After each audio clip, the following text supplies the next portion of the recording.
Once upon a time, in a vibrant African kingdom named Zamula, there lived a young and enchanting girl named Asha.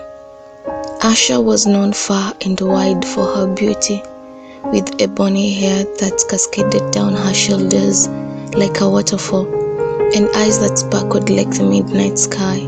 Her grace and kindness were unmatched, and she was beloved by the people of Zamula.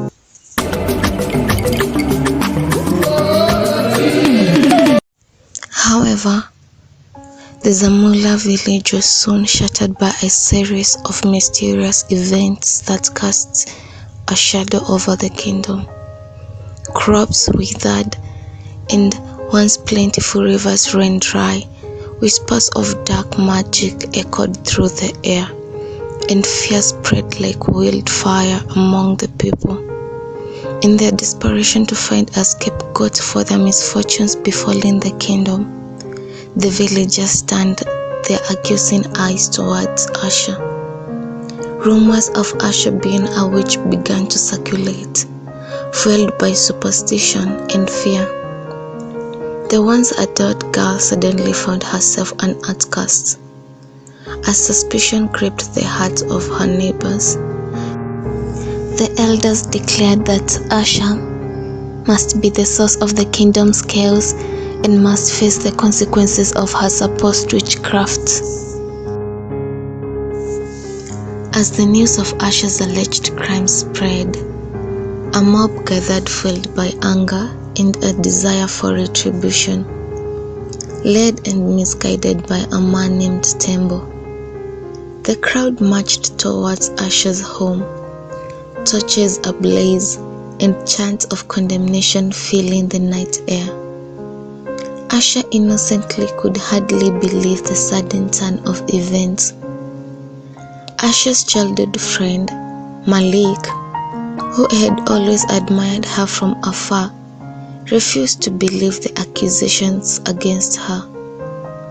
Determined to uncover the truth and save Asha from the impending doom, Malik set out on a dangerous journey to seek advice from a wise shamaness known as Thaka.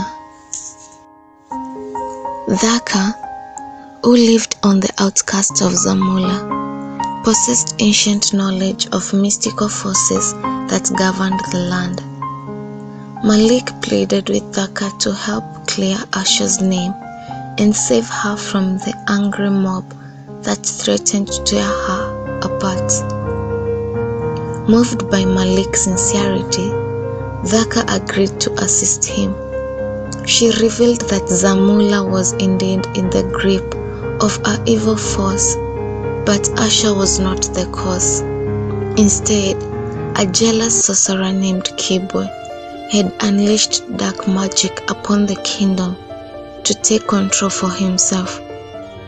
Asha was a pure heart, and she was a victim of this plot. Armed with this revelation, Malik and Thaka raced against time to stop the mob from committing an irreversible mistake. They had to convince the people that Asha was not their enemy, but a victim of a greater evil that hides in the shadows. Meanwhile, the mob reached Asha's doorstep, their fury reaching a fever point. Asha, with tears streaming down her face, stood her ground, innocent yet helpless in the face of a blind rage. Just as the mob was about to deliver their misguided justice, Malik and Thaka arrived, revealing the true nature of the threat that loomed over Zamula. The realization spread like wildfire among the crowd, and the anger that had fueled their actions turned to shame. Tembo, the charismatic leader, was humbled by the truth and begged for forgiveness from Asha. The kingdom, once torn apart by fear and suspicion, now stood united against the common enemy, Webre, the dark sorcerer.